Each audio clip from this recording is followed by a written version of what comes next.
I'm just gonna say this outright and kickstart this video off right from the get go of the thing. I'm drunk. You know what sucks about having controversial opinions is that you don't really want to go against the flow because no one's going to agree with you, and then that makes you feel isolated and lonely. So sometimes when you have an unpopular opinion, it's better to just not say anything. That's, the basic fundaments of the psychology behind those reasons why sometimes we don't speak up. Well, here's what I have to say. Final Fantasy Tactics was pretty mid, frankly.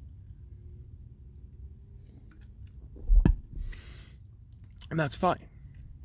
With the talk of a remake or a remaster or a redo or a redux or a reloaded or whatever. Remember when that was popular? When everything was reloaded? Every movie that came out was called Reloaded for the sequel. That was fun. Oh my. Final Fantasy Tactics, the very first one on the PlayStation 1. And including the War of the Lions version on the PSP, which, man, the slowdown trying to use Dark Knight skills and Holy Knight skills is the worst. Goodness me. That's why you just use ninjas who use hand-to-hand, because they deal the most damage and you don't have to spend 27 minutes waiting for an animation to finish going off. Oh boy, we're just getting started, baby. I think that Final Fantasy Tactics is a good opening into that entire world of Ivalice, or Ivalice, however you want to pronounce it. It doesn't matter. We all know what game world we're talking about. I think that Ivalice is cool because throughout every Final Fantasy game that's ever been, they all just take place in their own secularized, compartmentalized worlds. I mean, Final Fantasy XIV, the entire freaking plot line is basically a giant joke about that. But Project Ivalice was this internal notion with the devs of like, we're all going to make games in the world of Ivalice. We're going to keep making games that take place in this one world throughout a multitude of different games. And I think I think that's the best thing Square has ever done, was make Final Fantasy Tactics. I appreciate and respect and admire Final Fantasy Tactics. But as a game, I think it's pretty, well, not fun to play. I mean, first off, if you've played Tactics, then you probably know that you're gonna make RAMZA have whatever birthday you know. Most people just put in their own birthday. Why wouldn't you? It's that, But when you play through this game, because RAMZA has to be in every battle and he's gonna be in every fight, you might as well level him up and keep him safe and give him buffs and cures and haste and all that good stuff, right? Well, guess what? If you've never played the first Final Fantasy Tactics, you have to have the correct freaking birth sign, the correct zodiac star sign. Every character has a zodiac symbol associated with them. They have a bravery and a faith stat. Bravery is like your physical dice roll bonus stat. That's the best way to think of it. I think that most people know that, once you can have an orator, the talking class, probably one of the more interesting jobs in Final Fantasy Tactics really is the talking job, because when talking fails, they use guns. And that I do enjoy the class designs in Final Fantasy Tactics. Definitely the strongest aspect of that entire game, for sure.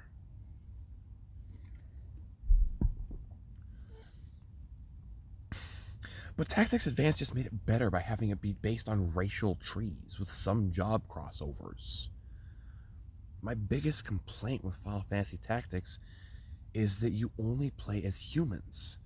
And one of the biggest draws of the entire world of Ivalice to me is how there's all these different races. The new Mo, I especially love the Moogle designs in Ivalice. That I love how they're not just these floating, goofy little woohoo, Kupo, haha, yes, I am a weird mascot character and I'm not allowed to have a personality, Kupo.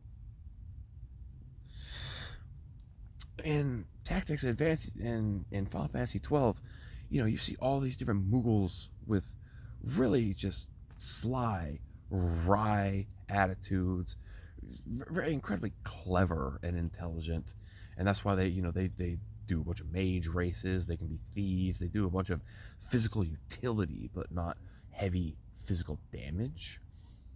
I love Mughals in the Tactics Advance games, but probably generally I have to say my favorite race in all of Ivalice is the Banga, the crazy giant, flappy elephant-eared lizard men that are, while hunched over, they're like 6 feet tall. They're just these giant freaking lizard men people, and they just have a violent disposition, and it's rare to see one that doesn't find some type of thrill in mortal combat being part of their daily lifestyle. I'm just like, that's my race right there. I tell you, I wish they would make Ivalice Online as the next online Final Fantasy game. Frankly, I'll play a Banga all day, dude.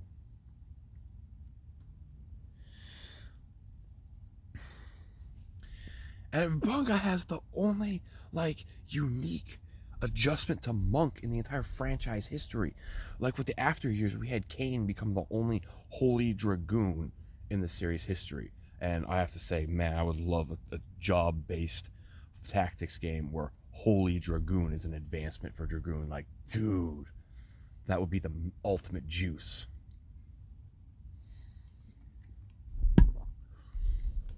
But again, this dials back to my issue with Final Fantasy Tactics that I was originally getting into. Sorry, I went off on a tangent. I do that. With Final Fantasy Tactics, you have to be like, I'm going to keep recruiting someone over and over and over until I get the right zodiac sign so that my haste will actually land on RAMZA, which, yeah, haste has an accuracy check to buff your own freaking teammates. How stupid is that? That's dumb. That's why it's so much better to just be like, RAMZA, you become a samurai, buddy. You always become a samurai. Because then you just hold up the which one is it? Is it Kotetsu or the Murasame? I forget which one it is, but it's the one that does an AoE, haste. Is it haste and shell? I think it is. In like a 2-burst tile around you. Gosh, I love samurai in tactics. I gotta say that, because I'm gonna dump on tactics for the rest of this video. I love what they did to samurai in Final Fantasy Tactics, man. Like, for real. The whole point of the bravery stat, like I said, it's your physical dice roll. You just get an orator to keep talking up RAMZA every single fight and increasing his bravery. Have RAMZA yell at himself and buff up his bravery and his speed. And then you spend, 4.5 freaking hours level grinding RAMZA's freaking bravery by having an orator stand in the back and keep talking him up while he yells at himself, and the rest of your teammates go out and fight everything until there's one enemy left, so that you can pass everyone's turns and keep yelling at RAMZA until he has 100 bravery, so that you can end that fight with 4 extra base bravery to go into another fight, to yell and scream his bravery up to 100 again. So, oh, look, now you're at 60 bravery. Do it again. Now you're at 64. It's based on how much bravery total you gained per fight. Well, guess what? Now that you're at 80, you can only gain 1 bravery per fight, because there's the limit, until you finally, at long last, get up to 95 base bravery, the highest you can get as a fight initiates. And then you have a 95% chance to blade grasp every single melee attack leveled against you. Oh, man. You know what Daddy likes. Daddy likes big AoE powerful buffs, completely negating enemy attacks. And then, because I'm dual wielding giant Nodachi katana, I can also cut a fool in half when I feel like it. Man. Just cleanse debuffs, heal everybody, or walk into enemies and just unleash a katana's nuclear latent spirit energy in a radiant storm of fiery plasma, obliterating everything around me. Gosh, samurai is a juice ass ass job in Final Fantasy Tactics.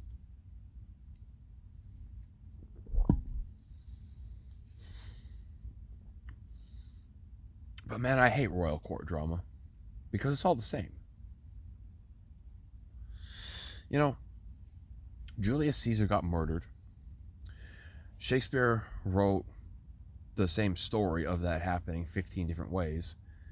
And now pretty much every royal court drama in history is just a repeat of one of those 15 different blueprints that Shakespeare created. And personally, I'm going to probably mispronounce this because I'm drunk. I find them quite blasé.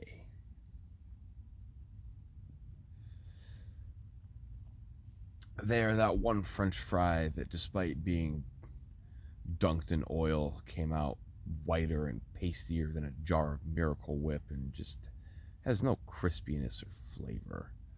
It's a soggy, wet noodle in the facade of a potato. Bleh.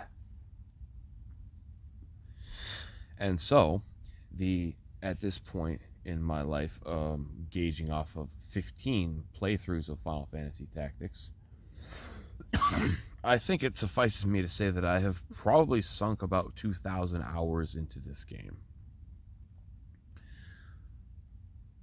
I enjoy unlocking classes and unlocking abilities because I like doing that in literally every other game.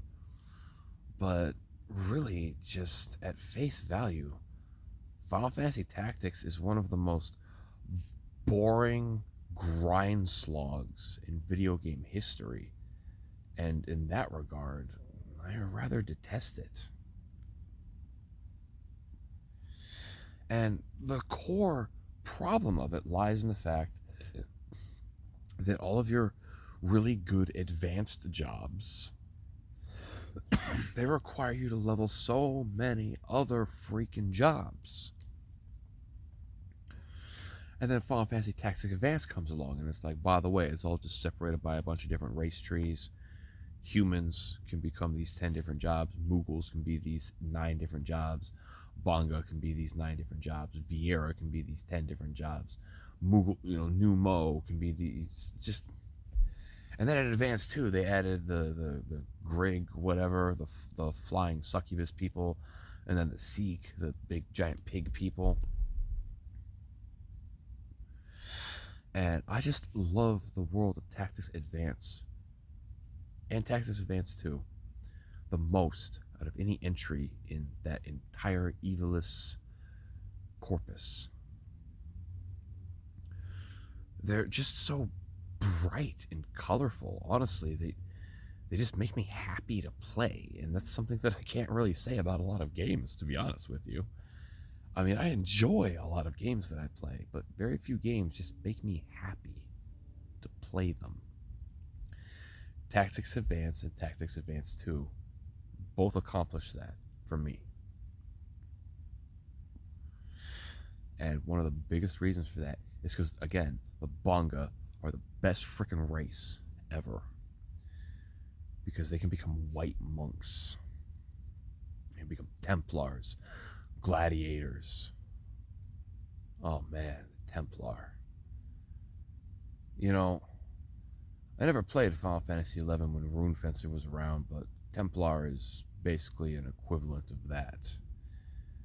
It uses giant, clunky, beastly two-handed swords, but it can also protect and cover its allies. A weird, bizarre combination of guts from Berserk mixed with a paladin. Oh man, it's good. It's so good. And of course, in the world of Ivalice, who else is better suited to be a dragoon than the lizard people? Oh man, it's freaking sweet, dude. This isn't a human donning dragon-like armor. This is a massive Godzilla-like race that is now donning dragoon armor. You think when a human comes down on you with a lance from far above, it's going to damage you? When a 380-pound freaking Komodo dragon wearing dragoon plate mail crashes down on you, wielding not a spear, but an entire lamp post, it's gonna freaking hurt, buddy.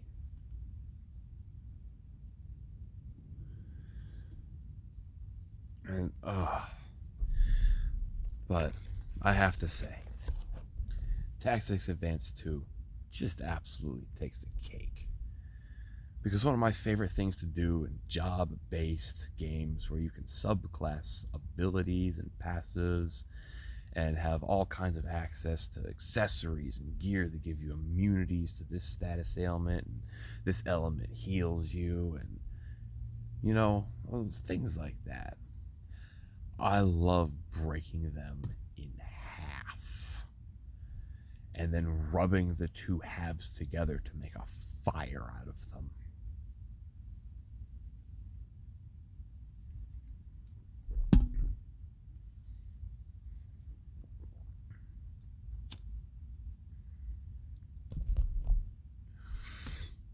There are two of the absolutely, obviously intentionally, most broken game mechanic things I've ever seen in Tactics Advance 2.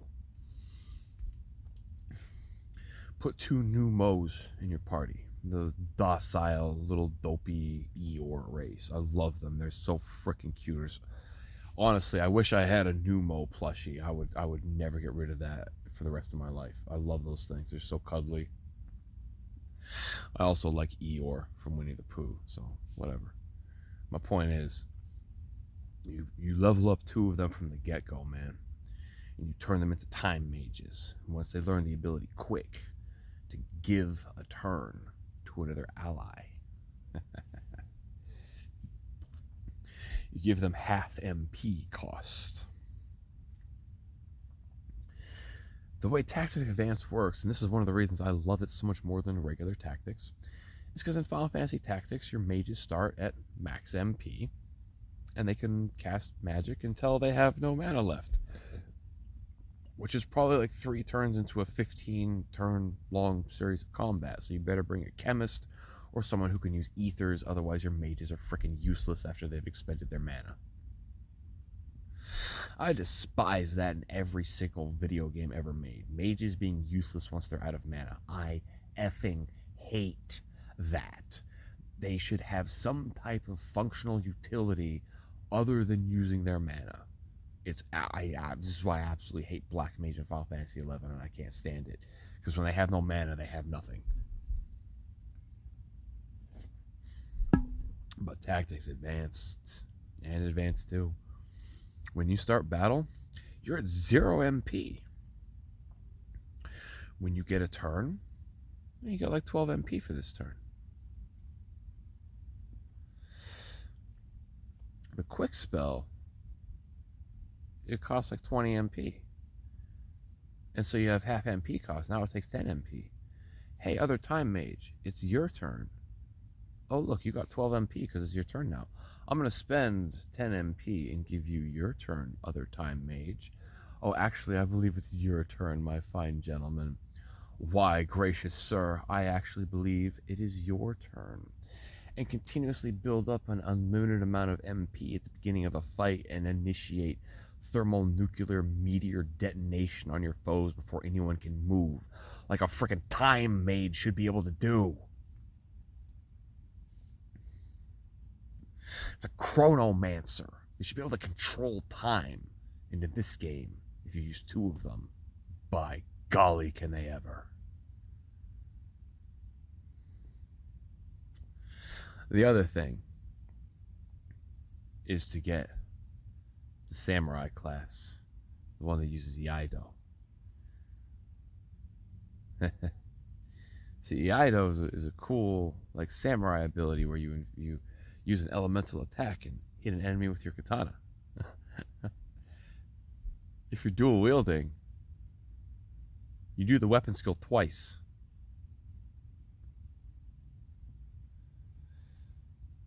That's pretty cool. I did that for a while. And then I learned of something even better. Added cut. You play Final Fantasy VII, you know about added cut. Did one of your actions initiate an effect or damage upon the enemy? Hit him with a melee attack as well. Humans can also learn the field-wide affecting elemental magic. It doesn't do that much damage, you know, maybe 10, 15, 20 damage to attack all enemies all at once, no matter what their position or height or location, no matter how well guarded they may be, no matter how good their fortifications. The elemental magic just hits everything on the field for just a little bit of damage, you know? And then you have added cut. And so your samurai ninja teleports around the entire battlefield, swinging his sword on every single thing, no matter where they're at. And if you dual wield, you hit them twice. It doesn't matter where you are, as long as I have the small pittance of MP required to cast this minuscule magic that barely scrapes you with a rainfall or the faintest wind of leaves touching against your skin. I will cause an added cut for every single drop of rain that touches against your hair.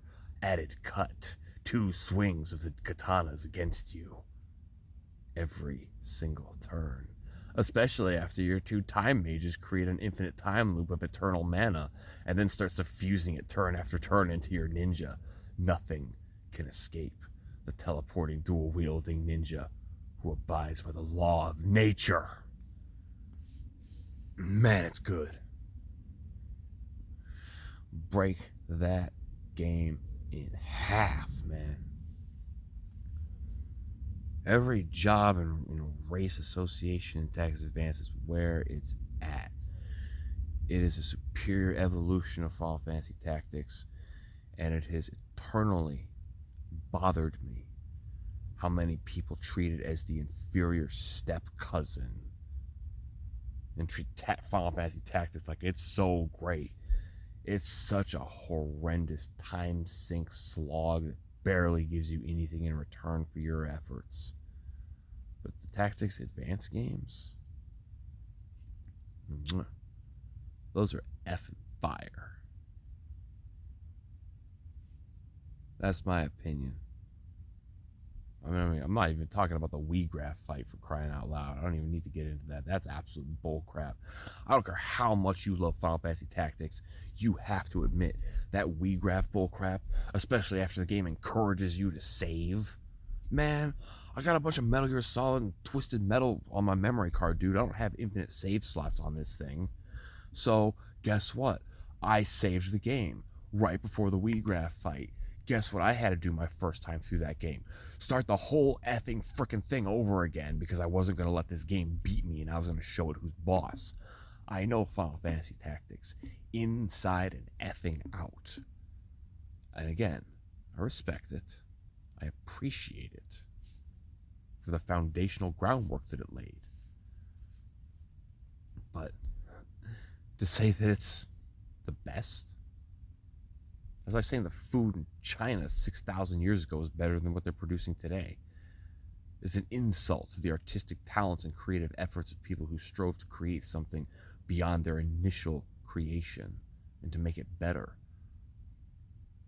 And so all these people who continuously insist that Final Fantasy Tactics is, this is such a good game. No, it's not. It's a mid-game. It's average.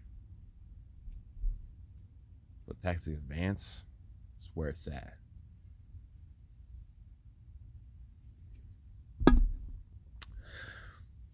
Thank you for listening. I've wanted to get that off my chest for like a while, many years. So there you go. Enjoy that, I guess. Thanks for your time. Appreciate you. God bless.